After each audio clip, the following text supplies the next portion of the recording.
your cell phones. Item 1 on the agenda is approval of the agenda. I'll move it. Second it. Second by Bittinger. Do we have Supervisor Taylor on the phone?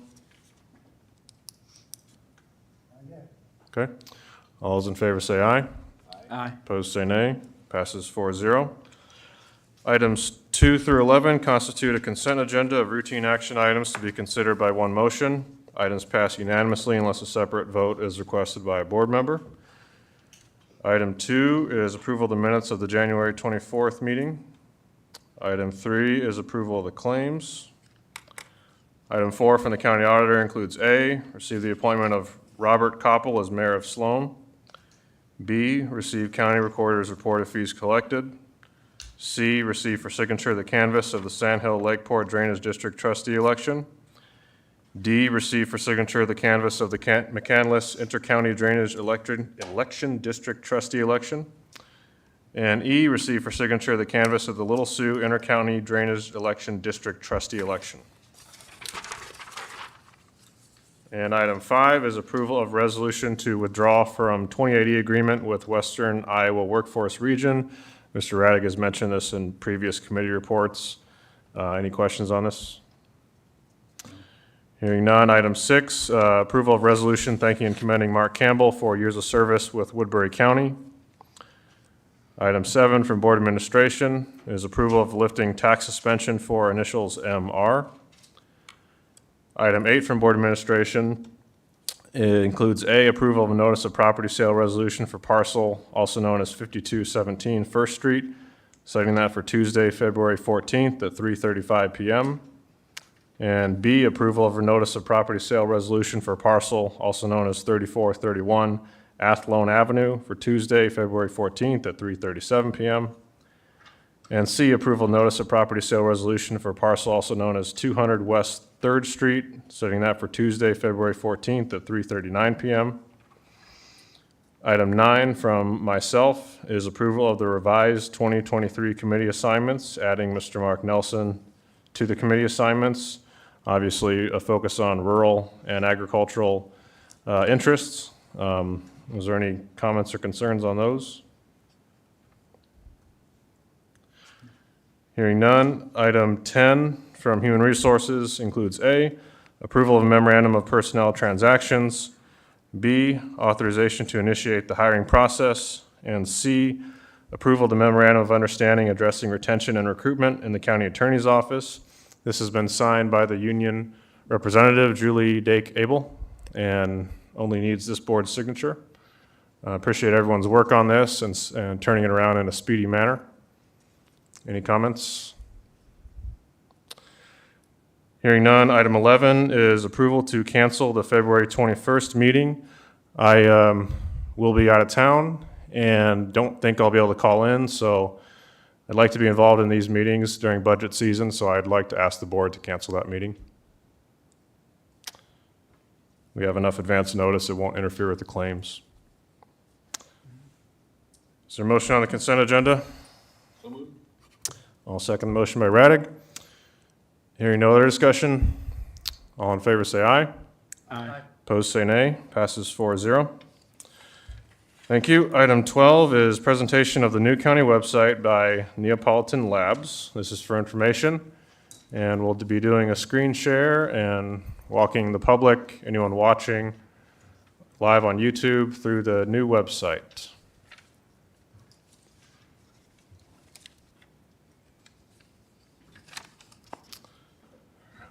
Oh, I apologize. Melissa let me know there's a amendment to the personnel transactions form. The transaction making Rocky DeWitt on call is not included in the memorandum. That was done in error or misunderstanding. So will there be a new form for board signature, or would you like this one signed? I can get a new form tomorrow. Okay, thank you. All right.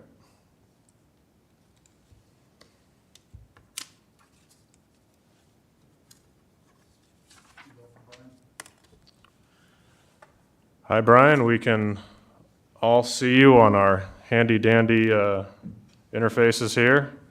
Can you hear us? We can hear you. Great, well, go right ahead. Sounds good. Can you enable screen sharing for us? Absolutely.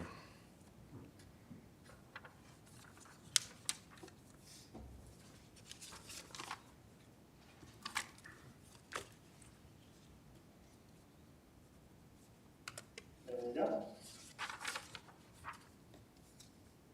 Okay. Well, feel free to interrupt us anytime. I'm Brian, President of UPod Labs, and Kimber, our Senior Project Manager, is here.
Anyone on the board?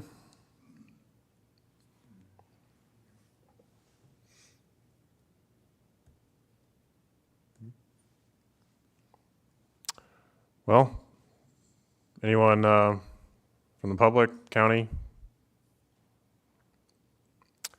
Thanks again to everyone involved. Kind of began with knowing that the auditor's office had a good experience with this vendor, and then Dan Priestley stepped up and helped us to find some consensus over some, finalists, some vendor candidates, and then I met with Brian McMillan at one of those times I went to ISAC and learned a lot about their process, and I think a lot of the functionality is going to be very user-friendly. What I like especially is not only the alerts on the homepage for weather closings, and for instance, when Mr. Nelson was appointed, that was up there for 3 days, but also the mini alerts, and each department has the ability to kind of highlight job openings or exciting news on their own pages, and that level of customization without having to go back to IT and ask for tweaks.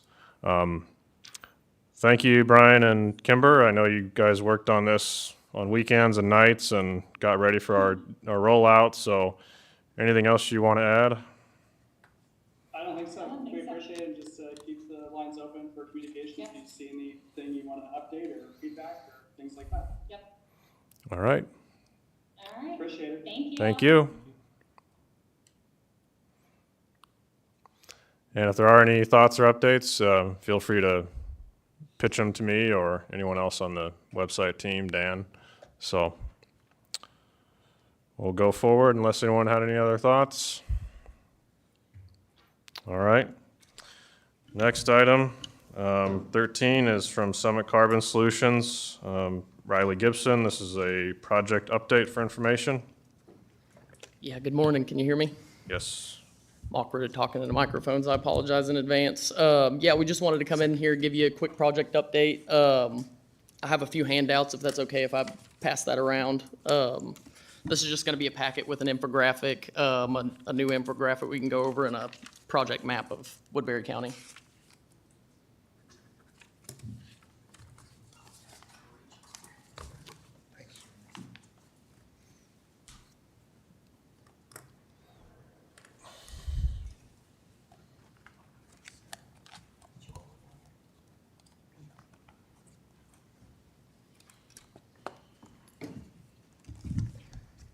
Okay. Yeah, so just a quick project update of where we're at right now. We're still expected to, or hoping to start construction at the end of this summer, after August, around August, that area. That's still pending our IUB permit, which we're hopeful to get the permit approved early summer. We're still waiting for our hearing dates, but we're still hopeful to get our IUB approved, and then we'll be off and running. As far as land acquisition in the county, as of January 26th, we are at 64.57% of easement miles acquired, or 13.15 miles completely. We have spent $3 million on easement so far in Woodbury County up to date.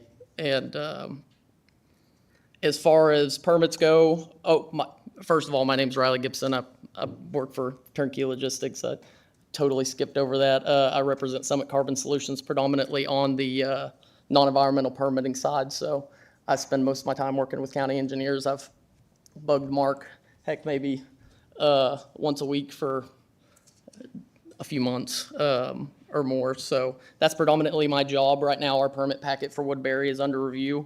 So we're hoping that will be, not with Mark yet, it's an internal review. So hopefully I can get that to him for his review and then the county's review here in pretty short order. So I'm pretty excited to get that over to him to see what he thinks about it. And we're still currently looking for ways to invest in the community. We're based out of Ames, Iowa. We plan on being a part of this community for a long time, practically neighbors. And so if there's any opportunities for us to volunteer time, or if there's a need in the community that y'all see that we can pitch in with, feel free to holler at us. In those packets, I put my business card in there. So if y'all think of anything, you can shoot them to me, or there's a spot on the website where they can be sent over. And going into the packets a little bit, for those of you who are familiar with this and have received this packet before, we have a Iowa State infographic, and that just breaks down some of our Iowa-specific numbers. In Iowa so far, we're at 62.53% of easement miles acquired, or 435 miles of easement miles in the state of Iowa. So that just breaks down a little bit more in detail of how many landowners we've signed, and it goes over some of our regulatory bodies that we have to permit through as well. It also gives a little highlight of some of our PHMSA regulations that we have to follow and how we're going above and beyond those PHMSA regulations. One of our newer, here it is. Yeah, one of our newer infographics, safety is still a big concern. We've learned this through multiple iterations of updating Board of Supervisors. So this infographic that shows this map that's all marked up, that's just a further breakdown of some of our CFR 195 requirements, and how we're following, complying, and going above and beyond some of our PHMSA requirements. And if you're familiar with CFR 195 or pipelines in general, they're very highly regulated, and we're no different. And this just breaks down like the transportation of hazardous liquids by pipeline. Some of the examples are the pipes must be made of carbon steel, low alloy, high strength. Our pipelines, our pipe materials are going to be all manufactured here in the United States. It's going to be high carbon, low alloy steel. We've gone over the transmission lines or the blocking valves a little bit in this county, but there will be two in this county. One right as we cross the river. That's a blocking valve. That one's mainly to isolate the river. And then one as we move up a little bit further, and on the map, those are highlighted as a little ribbon. But I'd be happy to answer questions on those as well. Another question we've been getting a little bit about, especially as we've moved into crossing some utilities. PHMSA regulates that we be at least 12 inches away from water lines, other structures that are already in the ground. Our goal is to be 24 inches away. Now, there's going to be some mitigating factors, but our best practice is to be 24 inches away from those utilities. That'll be something we work with the specific utility companies with. As far as PHMSA CFR 195, feel free to check it out. It's pretty lengthy, but it gives a pretty good breakdown of all of our federal regulations that we have to abide by. But if there's any questions on that, feel free to ask me.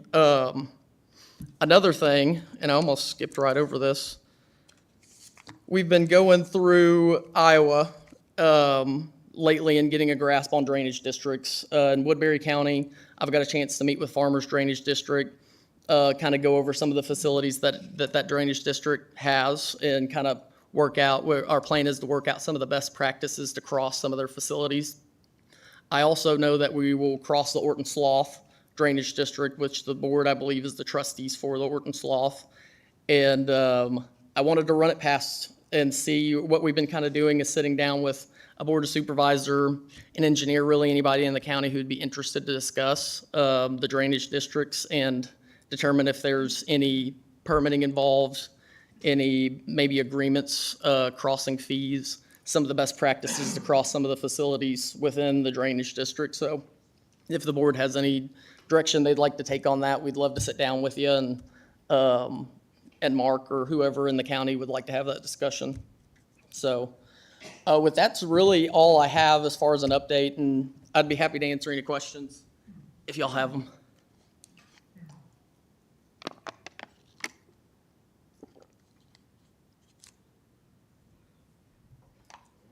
Oh, well, hey, again, thank y'all for having us.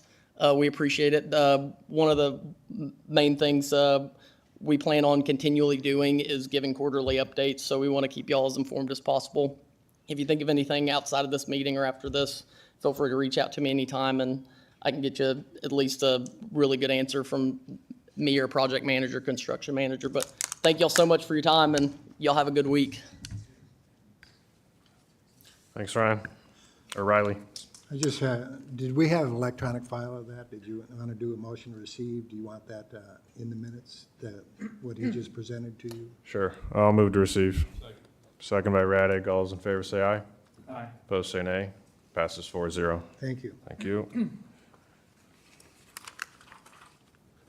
Item 14 from Building Services, Kenny Schmitz, is for action. This is approval of resolution declaring a state of emergency exists pertaining to structural exterior southwest wall of the Woodbury County Trosper Hoyt building.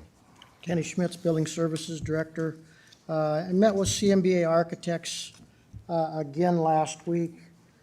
Following that meeting, they sent the board chair a letter.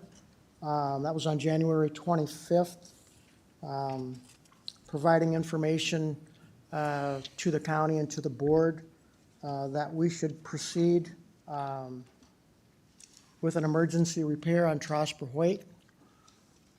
What this would allow us to do, declaring an emergency would allow us to bypass the normal bidding process, competitive bid process.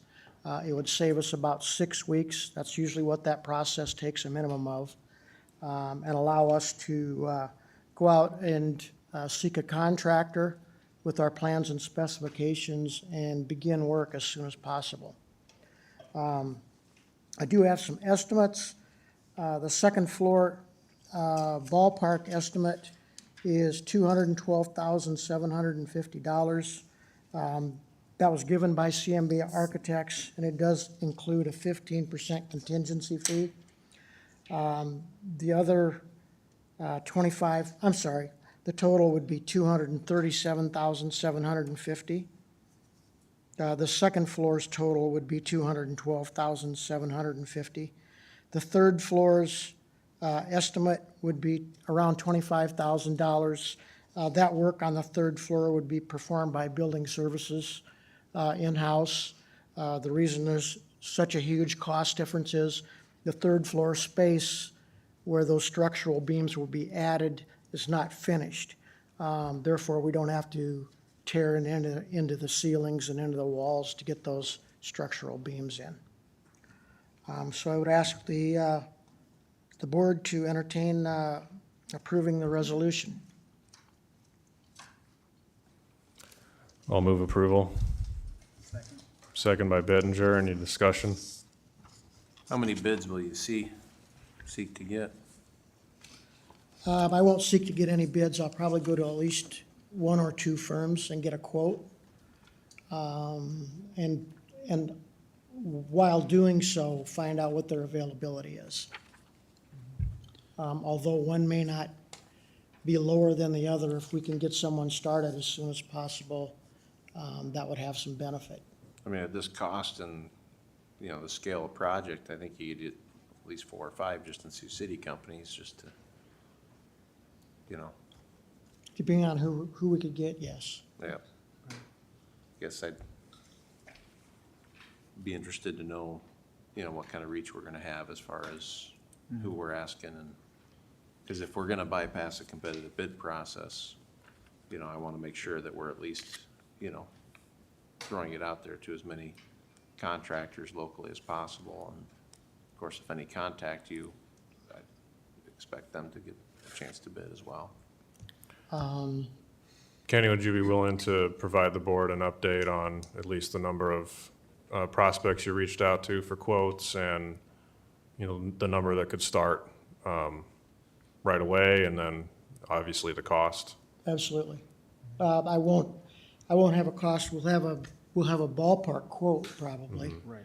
And that's why we have a contingency in there. We know we're gonna run into some things that probably are unknowns, but yes, I will do that.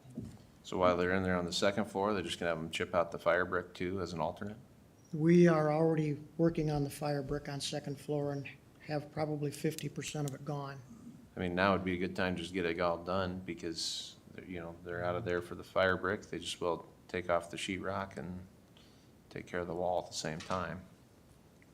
Again, Building Services has pretty much 50% of the fire brick out, so Sounds great. I think we'll probably have that completed before another contractor ever starts. That sounds great. Thanks, Kenny. I know it's been a challenging building to address. It is.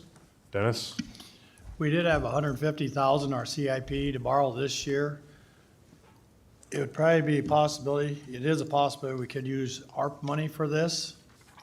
So if that in turn would use ARP money for the project under 3.4 of the rules of ARPA, federal government, that would free up 150,000 we wouldn't have to borrow in our CIP loan this year, which would amount to about 35, 40,000 a year. And you're certain we can do that? Yes, I've already checked it out.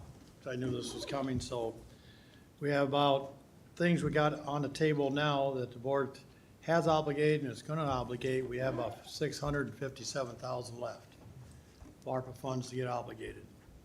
This would take a chunk of it. Okay, and we'll make that action when we know the cost, and you'll come back with that. Yes. Thank you. Thank you. All in favor, say aye. Aye. Opposed, say nay. Passes 4-0. Item 15 from Secondary Roads, County Engineer Mark Nera for action is to approve the contract with Calhoun Burns and Associates for bridge inspection for calendar year 2023. Every other year, we're required to inspect all our bridges at a minimum. We have some bridges that are on a one-year reinspection, so that's why we'll bounce a little bit in the number. This year, we're looking at 164 structures to be inspected, rated, and submitted to Federal Highway to keep our compliance with the Federal Aid Bridge Acts. I recommend the contract with Calhoun Burns and Associates. I'll second the motion by Raddick. Any discussion? All's in favor, say aye. Aye. Opposed, say nay. Passes 4-0. Thank you. Thank you.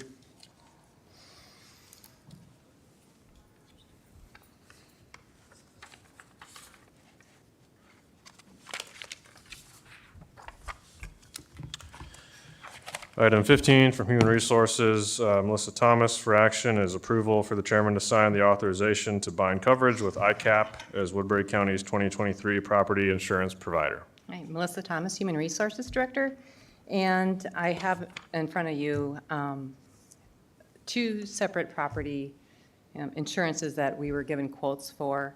The first being Travelers, which we are changing from to ICAP. They quoted a deductible that was way too high on our hail and wind damage as compared to ICAP, which will be a new vendor provider for us, who will now be the $50,000 deductible. So even though the premium might be a little higher, the deductible makes up for it. Any questions?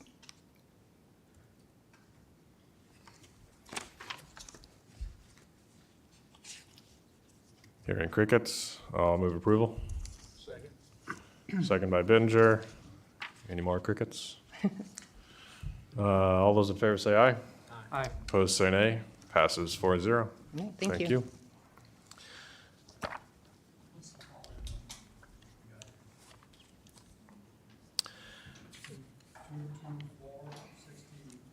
Yes. Item 17 from Board Administration, Dennis Butler, includes A for action, consider a conflict waiver regarding Second Amendment to lease agreement with the Woodbury County Law Enforcement Center Authority. This is something we passed before, correct?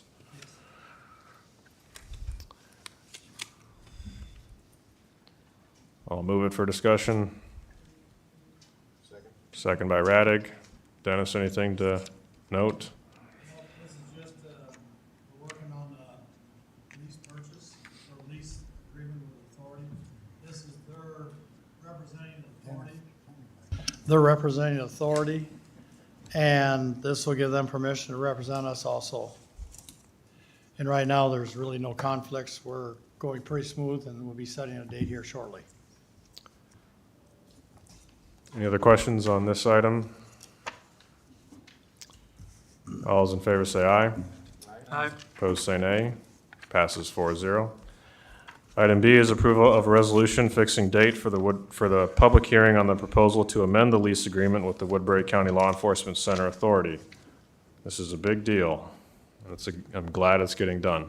Yes, and the date would be February 14th at 3:40 in the afternoon. So February 14th, 3:40 in the afternoon. I will move that. Second by Raddick. Any other Any other things to note, Dennis? Nope, authority is meeting this Friday at 3 on February 3rd at 9 o'clock, I believe the time is, and they will set the date also for their public hearing on the 17th. And Very then good. ready to roll. And then it's effective. Yes. Yeah, we'll have the hearing and approval at the same time, just like we did before on the equipment amendment. Very good. Well, I appreciate the authority members working with the board to get this done. Do we have a motion already, Mr. Gill? Yes. Any other discussion? All those in favor say aye. Aye. Opposed say nay. Passes 4-0. Item 18, reports on committee meetings. Mr. Radig. I had Simcoe CERTPA meeting. That was the first of the year. I made the vice chair of that one. CERTs, I made the chair. On CERTs, we've been expanding services in the state of Nebraska, which those are all contractual agreements.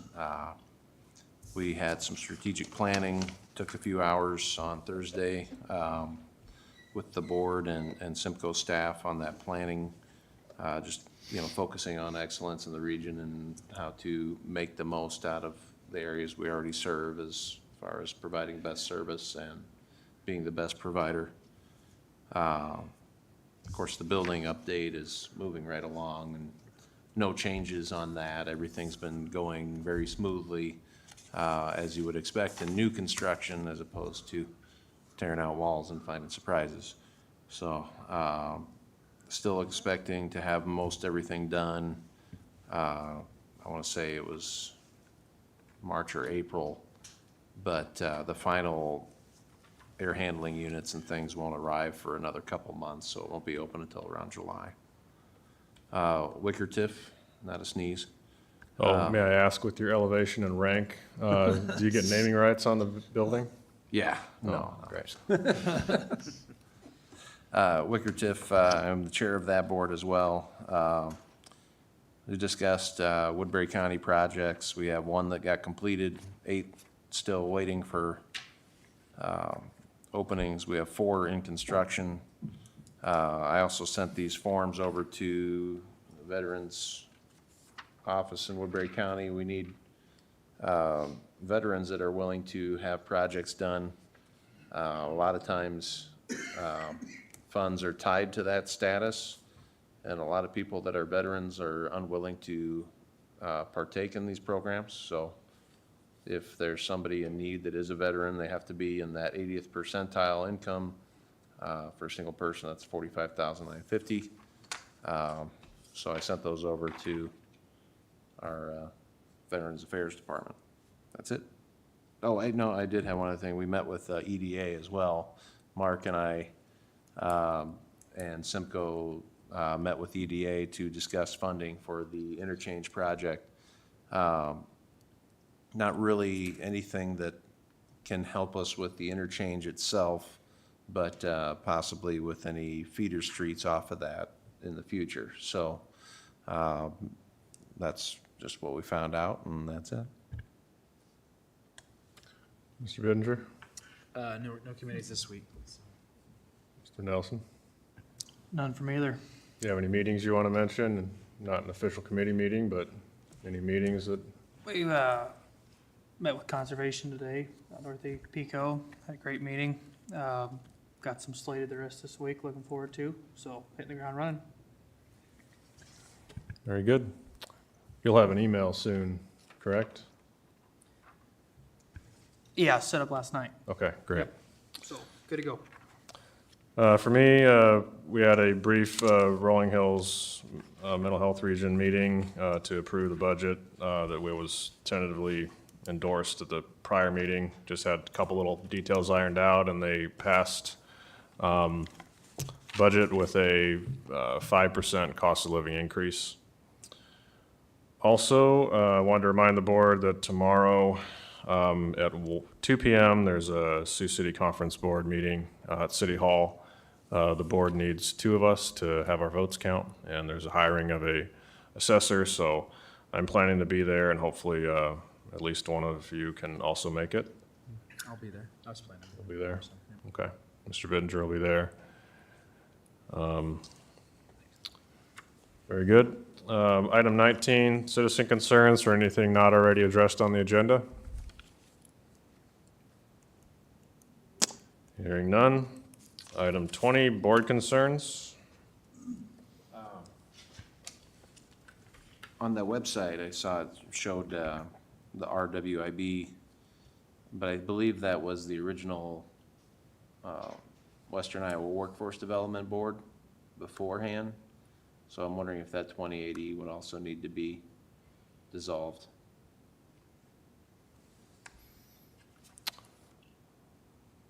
Regional Workforce.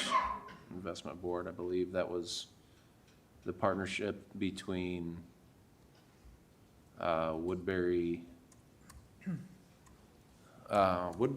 Ida, Cherokee, Plymouth, and Monona counties, as well as Sioux City at the time. They used to meet out at WIT, and WIT was kind of the end-all be-all on the funds, and then this federal government said we couldn't do that anymore, and that's why we had merged with the 18 counties. So I believe that, Gene, does that seem right to you? Wasn't that the name, RWIB, Regional Workforce Investment Board, wasn't that? That's right, it was RWIB when we were Region 12, and then, Sorry, you'll have to. okay, sorry.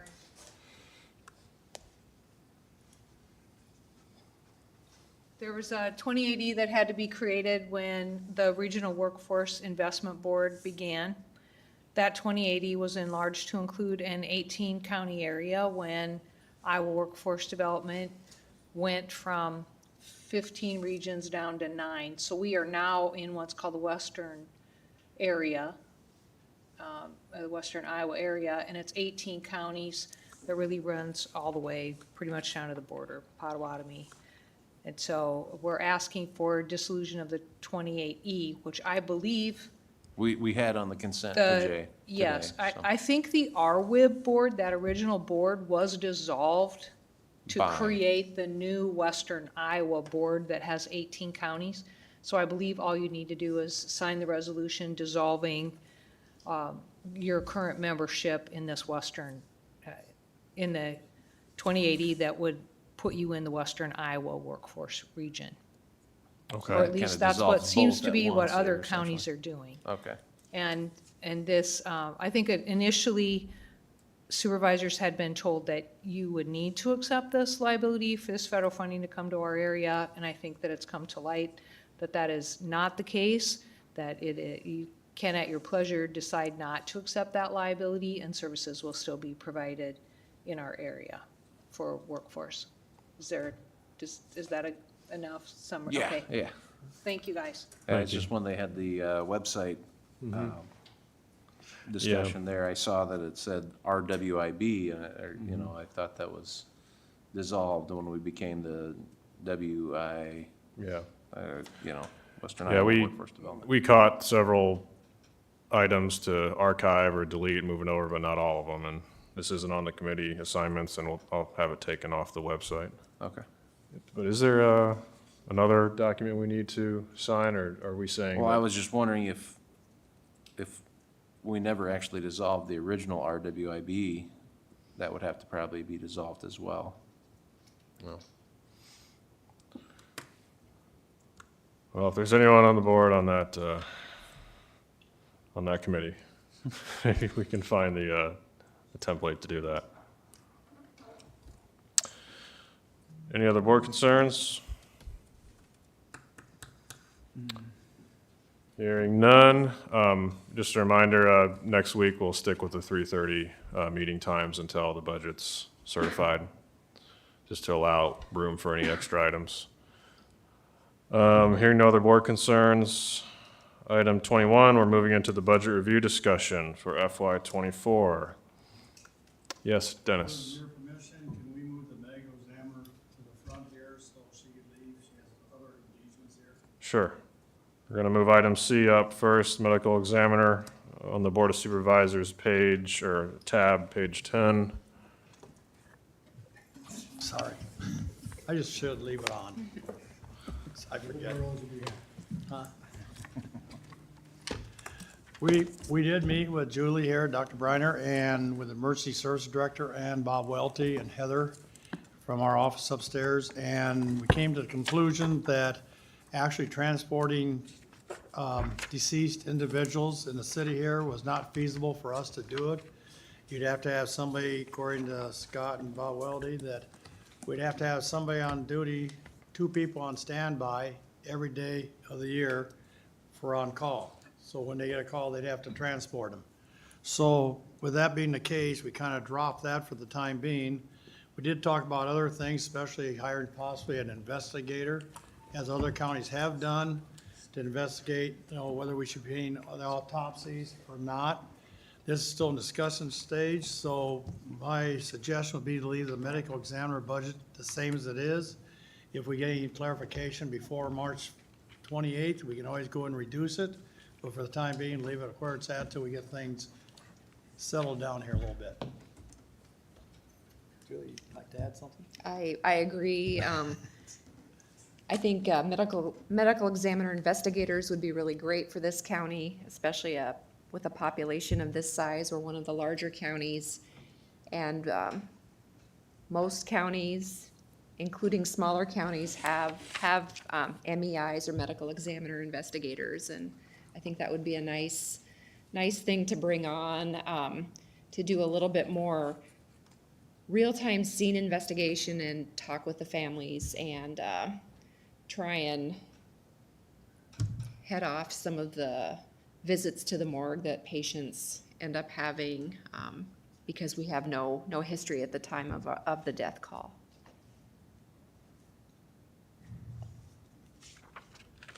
So basically, it's a work in progress. To make sure if we spend the money to hire an investigator, we'll save enough money to make it cost effective. Okay. And then I think too, to review possibly these ambulance calls, because some of those we feel we shouldn't be paying. We got bills dating clear back to 2019, which is a little old to be paying now, so we're just refusing to pay them. Not even bringing them to the board, but eventually we're gonna have to do something officially. But we have a stack about that tall up there, claims from the fire department. And they have a billing firm out of Wisconsin, so it's kind of hard to work with them. But we're working on it also. And that's why we were thinking having local in-town transport would be advantageous.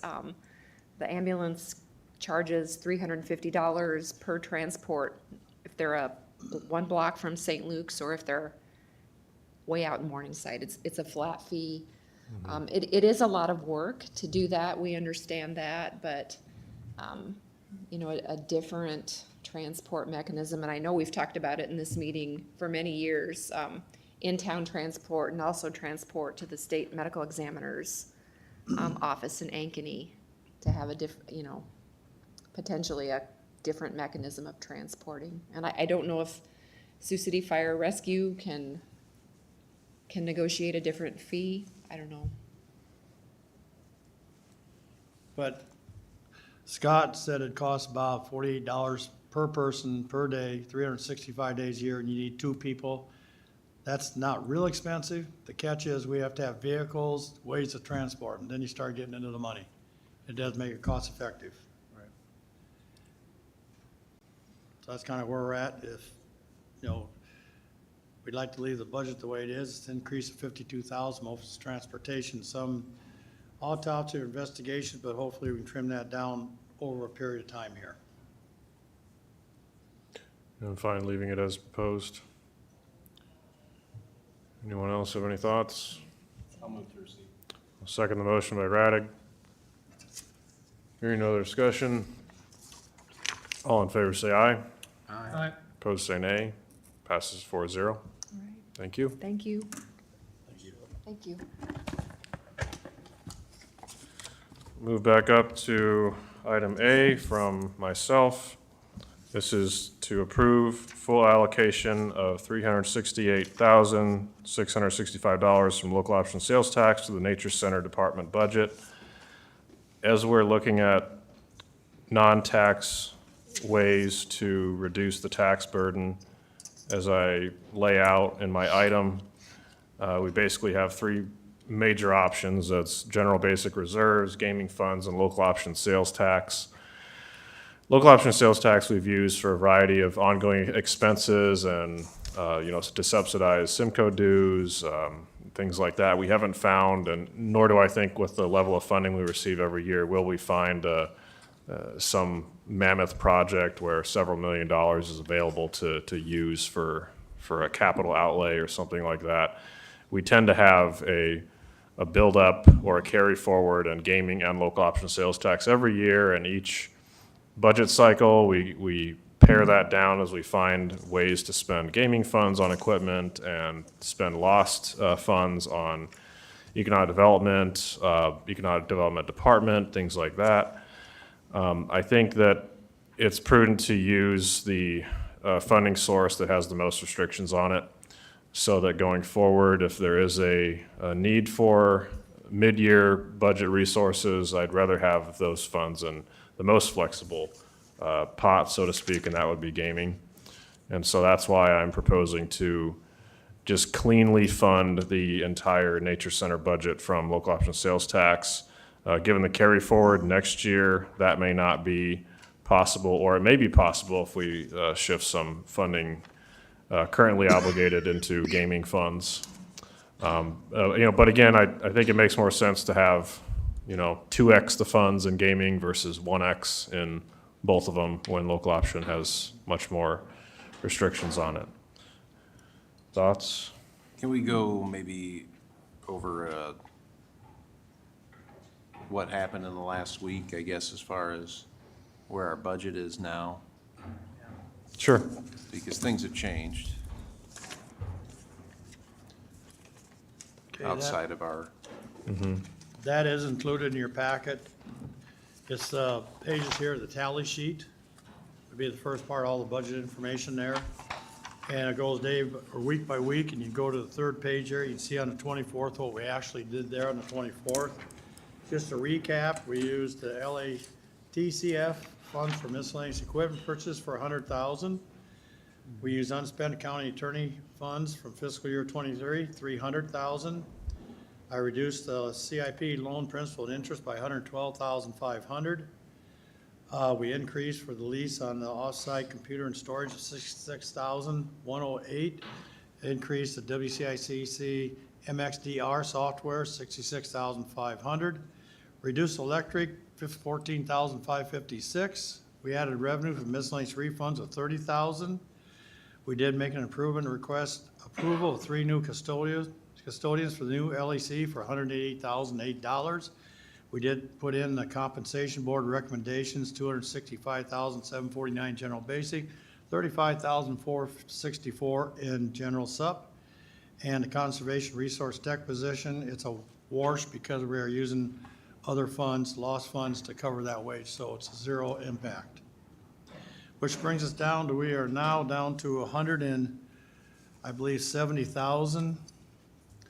We're down to $189,900 we need to find for general basic, and $15,059 in township only rural basic. So that with those reductions there, to get down to that level of zero, we'd be a flat tax rate, same rate we're doing currently.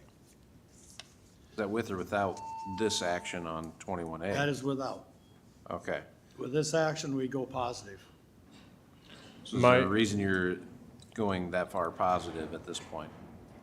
I guess my intention would be to back off on allocations from gaming if it would cause us to go too far under target as far as maintaining a flat tax rate. So whatever we, are in excess as far as being to the good, as Dennis would say, we would back off. And I think at the end of today, we can even look at doing some of that. So we put some more funds in gaming as opposed to keeping them in lost. Right, there's actually only 2 things left on the budget that's not in there. That's the wage plan increases and the sheriff deputy's contract negotiations. But with some changes coming up, that we'll have money to cover that and maintain a flat rate.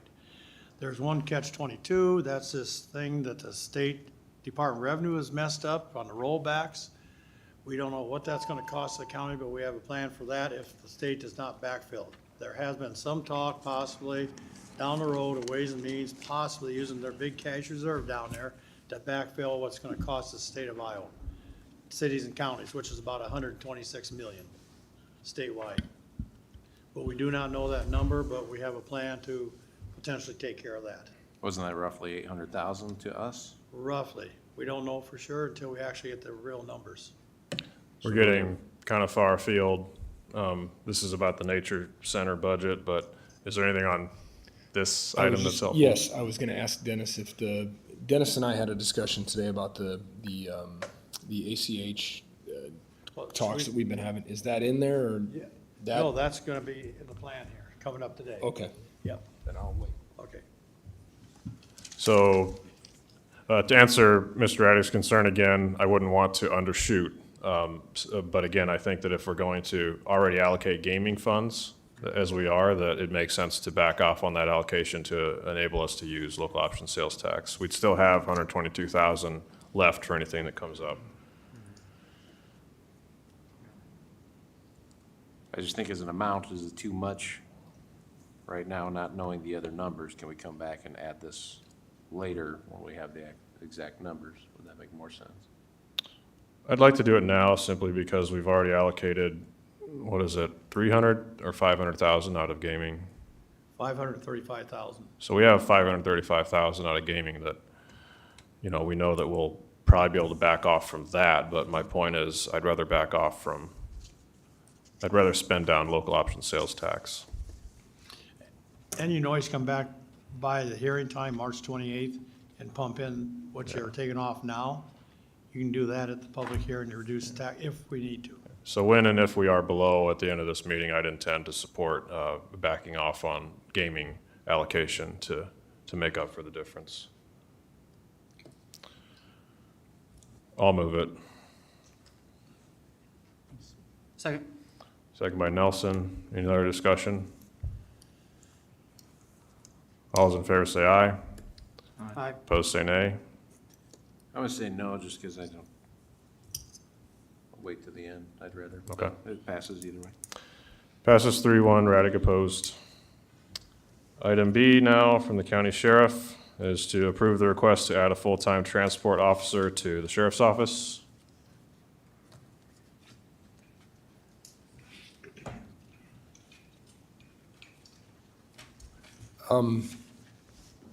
Good evening. This is the item that was brought forward by Ryan Weber and I a couple weeks ago in reference to the issue with juvenile court kind of rapidly accelerating what we were hoping we could put off for a while, but is now upon us, and that is just needing a juvenile transport officer. In the past, we've tried to utilize our transport division to take care of those needs when they arose. The needs are becoming a little more frequent, and because of the amount of mental health committals and other committals, I think 1,200 or 12,000 attempts last year, some ridiculous number. We just really don't have the manpower in transport right now to be able to free somebody up. So rather than trying to have juvenile detention staff do it who aren't trained in doing transports and taking juveniles outside of a facility, there's some risk, there's some training that's required of it. It just made sense from talking to Ryan, speaking to the courts and juvenile court services, that it would just be much easier, much safer if the sheriff's office just took over that role. And I'll admit, when I went into the meeting, I didn't want to do it. But after we all talked and listened to all of the stakeholders in the room, including the county attorney's office, I think it's probably the safest thing for everybody. And I'm not sure that there's much of a cost difference depending on whether we would do it or they would do it. But I think our option is going to be safer, having the people that are specifically trained to handle that. Any questions for the sheriff? The only other thing I would add is that when there is downtime, that person will be assisting our transport division in those committals and those other things, when the new jail opens and we have those when we hopefully have those federal inmates, I'm confident we will, but that person will also, in their downtime, will be assisting in whatever other needs that we have within the sheriff's office. So it's not like they're gonna be sitting idly by and getting a check for 40 hours a week. We certainly have the work, we will put them to work.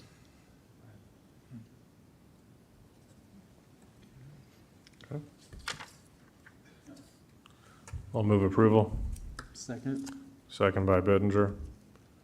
Questions again? What was the dollar amount figure on this? 75,105.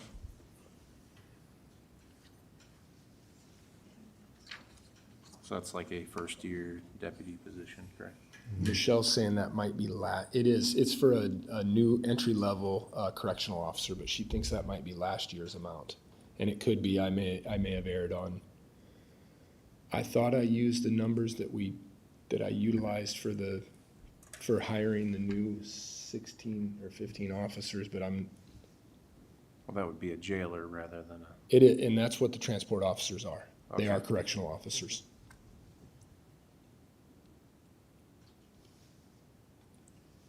Any questions?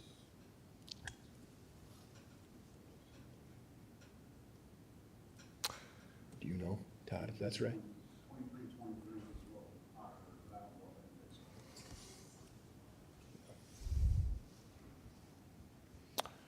We'll get the right number and adjust it. We're talking about a difference of maybe 5,000? Yeah, not very much. Okay. All those in favor say aye. Aye. Opposed say nay. Passes 4-0. Thank you. Okay. Can we go back to the local option? How much money are we using of local option again? Okay, the 368,665. whole amount. Yes, the whole budget amount. Okay, perfect. We're leaving 122,000 and some remainder in Yes. local option sales tax. Okay, the next item is D, FY '24 overall budget review. We can take any actions on the total budget that we deem necessary. At this point, Dennis, we are at if we assume a $5,000 delta in what we just did, we're probably around 98,000 to the positive. Yes, yes. Okay, and we have the sheriff up here. Yes. So I have, since the last time I think I was up here, I don't remember. One of the last times, have met again with the ACH folks. In speaking with them, I kind of sent them back to the drawing board to give us a better number. Again, the numbers that I proposed to him, he thought were reasonable, but was going to get some approval and put something in writing. I've asked him to do that in the next week to 10 days so that we could have it done during this budget process. But in our last discussion, it occurred to me that when we were budgeting the 2.4 million amount, that was starting July 1 for 12 months. But we will not be open until September. So in my discussions with him, I got assurance that they would prorate us the old number for July and August. That's a savings of $197,205 for those 2 months. So speaking to Dennis today, for sure that bid can come down another, or that budgeted amount can come down another $197,205. My discussions with them, I'm hoping that I'm going to get it down in the neighborhood of another 150 to 170,000 additionally, which will be a total from the original quote of about $760,000 less expenditure in total. I just don't have the last 165 to 170,000 in writing, but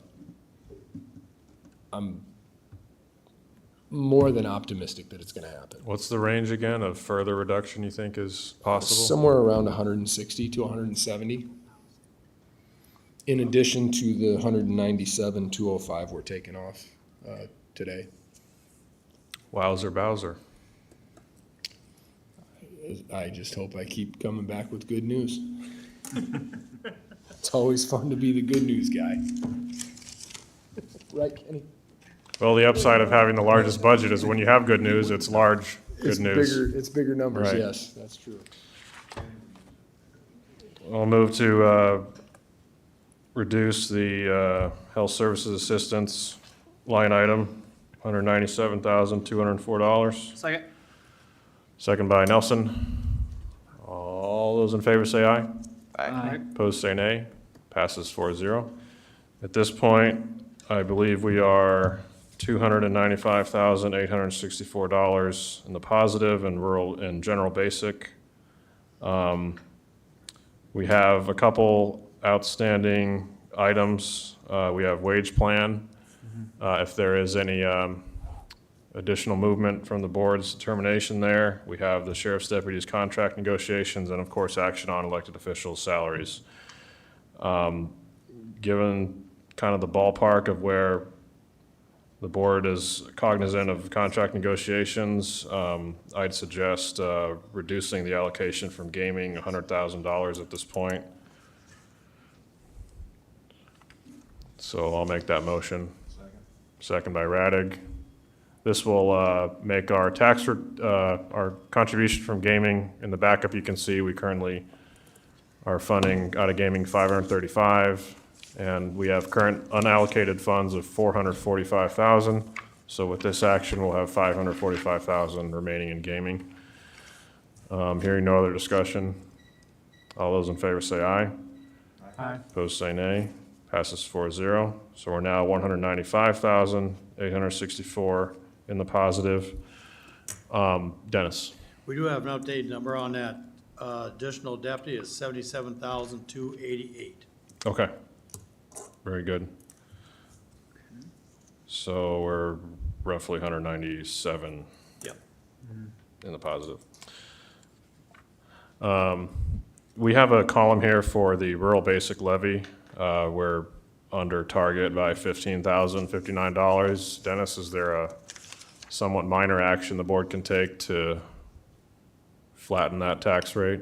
The most minor one would be use a little bit of cash reserves. We are at 34%, so it'll be less than 1%. So we still have about a 33.25% cash reserves in rural basic. That'd wipe out the rural basic. Is that higher, is our reserve level in rural basic higher than the prior couple of years? It's right about there. We have been using a little bit of rural basic. This past year, I think we used 100 and, I'd have to check. We've used some, but not very much. We've used more than 15,000 in the past, you would say? Yes. Okay. Does the board have any qualms about allocating this amount to offset a tax increase in the rural basic levy from rural basic reserves? Hate to say it to Mark, but we could also take 15 grand from him and then cover him if he goes over.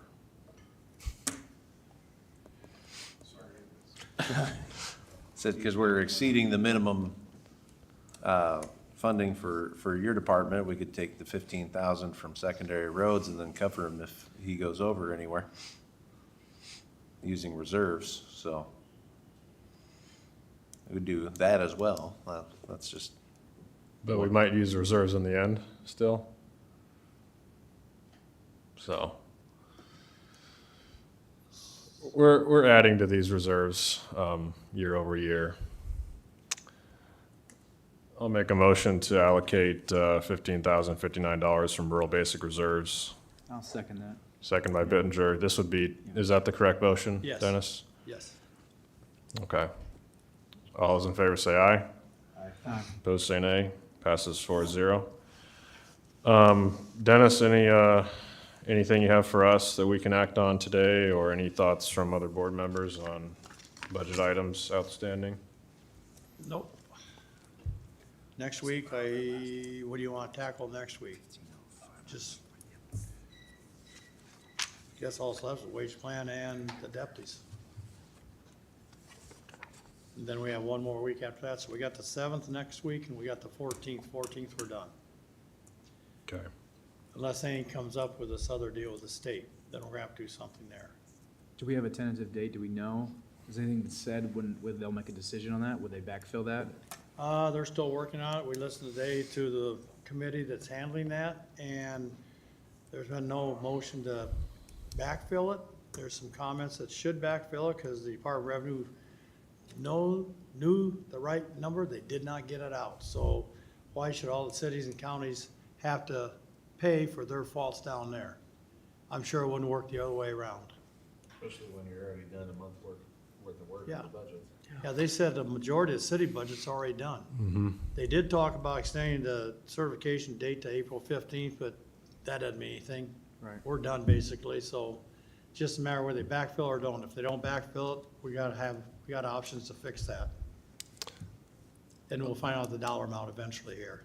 I think they had 10 days from the day it's actually passed and signed by the governor for the Department of Management to get the right numbers in there. But who knows, that could be a week away, it could be 2 weeks away. I don't know how fast, it's on a fast track down there, but the backfilling may be at the end of the session when they know they have a couple $1 billion in net reserves to cover it. So I forgot to mention, I had communicated to the board that the general basic reserves were at 26.65% per Dennis. In the last week, however, that has been updated. Dennis received updated numbers from our auditor, I believe. Yes. And the current percentage is actually 28.4%, which is even a better situation. So in talking with Dennis on the worst-case scenario as far as dollars that we'd be liable to make up if this error is passed on to us this budget year, or at any point after certification, we can actually afford to cover that with reserves and remain at above a 25% reserve level, which I think is a testament to this board's long-term planning on responsible budgeting and multi-year outlooks on the reserve fund. So Dennis, is the number you were estimating would be our potential maximum liability, has that changed? No, I think it'd be around 800,000. Okay. Well, we're in a better position than a lot of other local communities. I think it's very helpful that we don't need to rely on changes to our budget process to make up this difference. We know that we'll still have adequate reserves, and this is a one-year hit, so that's really the purpose of our reserves. Dennis? I probably should have mentioned this back on board concerns, but we did have a call on our I-29. Would it be inappropriate to talk about that a little bit, give you an update where we're at? Let's make sure we don't have any other items on the budget. Anything this week? I didn't have anything else, but Jeremy did text right before, wanted to let everyone know he was on military orders and wasn't able to call in, so. Okay, thank you. Any other budget items? Well, at this point, we've achieved a flat tax rate for rural basic and a reduction, a nominal reduction in the general basic levy. With 2 more weeks to go. All right, Dennis, I-29. Okay, Mark Nair and myself did have a conference call with John Danos, who's the attorney representing us in the I-29 agreement between us, the city of Sioux City, and Sergeant Bluff. And we kind of got a plan there. They're coming back Friday morning at about 11 o'clock for another conference call. So we can try to get something put together to come back to the board, get approval.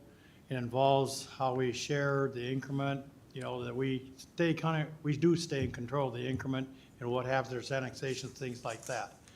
That we're still protected, we'll get our money back to pay the bonds, and, you know, interest and bonds on that, principal and interest.